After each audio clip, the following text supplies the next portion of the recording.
Mr. President, we actually have someone that, and before we ask his question, I wanted to read this to the crowd. He had actually written a letter to you after you'd been shot in Pennsylvania. Dear President Trump, watching you during the Butler rally and you getting back up, both my wife and I gave a sigh of relief as well as a few tears. I would be honored if you would accept this small token that I received as a young Marine in Vietnam. My wife and I both thought it appropriate. God bless you, your family, and the United States of America. Sincerely, Dwight. Dwight, where are you at?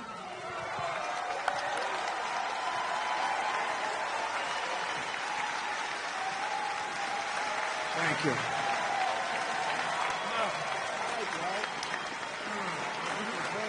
Whoa. Looks like a check. It's a check. It's cash. For those of you who may not know, Dwight had given President Trump his Purple Heart. That's right. That's right.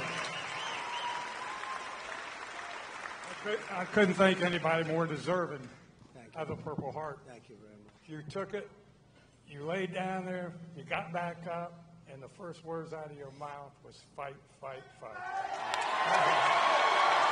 You didn't even have anything to shoot back at.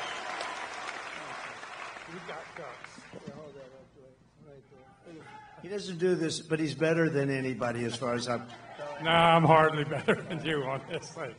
You're great at this, and I wanted to thank you. I know that most of you all watched the president on that day and were very fearful that something terrible happened when he went down on the ground.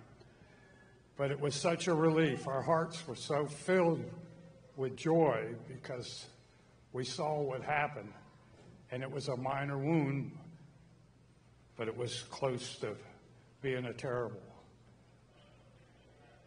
You know, We were really...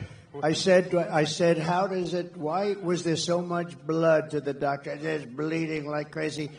This is a little fact. Some of you might have heard this, but you get hit in the ear, and it bleeds more than any other part of the body. So I didn't mind being hit that way. I don't want to be hit that way.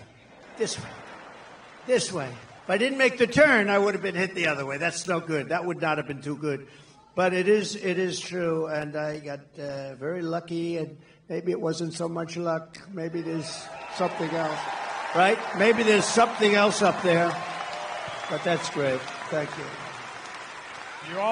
You also took the time out to write me a beautiful letter and gave me a challenge coin. I never expected that from the President of the United States. Well, thank you very much. This was a great honor, and I remember it very well when you gave it. Yes, I will. Really nice. Thank you. I served as a Marine in Vietnam, proudly served as a Marine in Vietnam.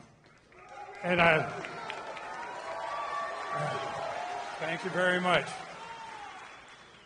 There were quite a few that did. And when I came back from the service and stuff like that, we didn't get quite the greatest greeting, but No, you didn't. a lot of the veterans nowadays are homeless. There's 7% were homeless before Biden and Harris took over. Now there's 14%.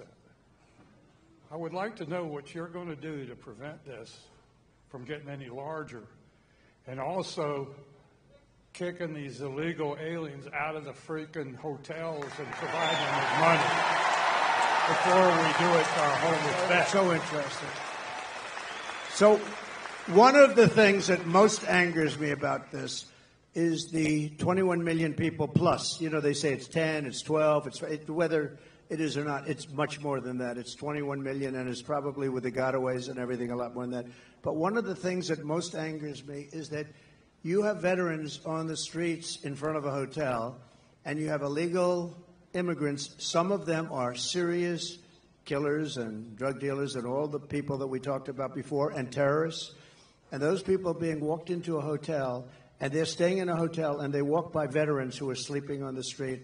And it could be cold, it could be hot, and it bothers me. If we stop, if we close our walls, we're going to be able to handle it. They are spending so much money on taking care of the illegal migrants, now we call them. We used to call them illegal aliens. I call them whatever the hell I want to call them. So do you. But they're not supposed to be here. And we're going to close the wall. First day, we're going to do a couple of things. First day, We're going to drill, baby, drill, and we're going to close the wall. We're going to close it up. And we're going to have to take people out. We cannot have killers. Do we agree? Does anybody want to leave the murderers, the drug dealers in our country? Do you know one of the little facts that's very sad but makes sense? That all these things I predicted 3-4 years ago, I was saying this is going to happen. Now it's happening. The migrant crime, it's a massive crime. But all of this that's happened, everybody, it's common sense that it was going to happen. And we're going to have to get them out because we have no choice. It's not sustainable by any country. We have done things that are so stupid. Like, as an example, I consider it to be less important, but it's very important still because it's a way of life.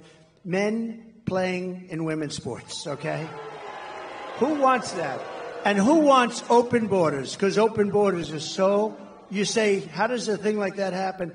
All of these policies we're going to be changing. And we have now somebody running as a radical left person. You know, more left by far than Pocahontas. More, you know who that is? More left by far than crazy Bernie Sanders. She's more left, and we can't have it. So we're going to take care of your people and your friends. You got a lot of friends out there that don't have a place. And we're going to do it, and we're going to do it faster. We're going to put money to it. First of all, we're standing on the greatest power. It's called liquid gold. We have more than any other country. We don't use it. We get oil and gas now from Venezuela. Do you believe it? We're going to take our own, and we're going to make a lot of money. So we're going to make a lot of money. We're going to take care of our veterans properly. We're not going to have that happen anymore, okay? Thank you, Dwight. Thank you. Beautiful guy. Beautiful guy. I think I'm going to stand. This chair is the most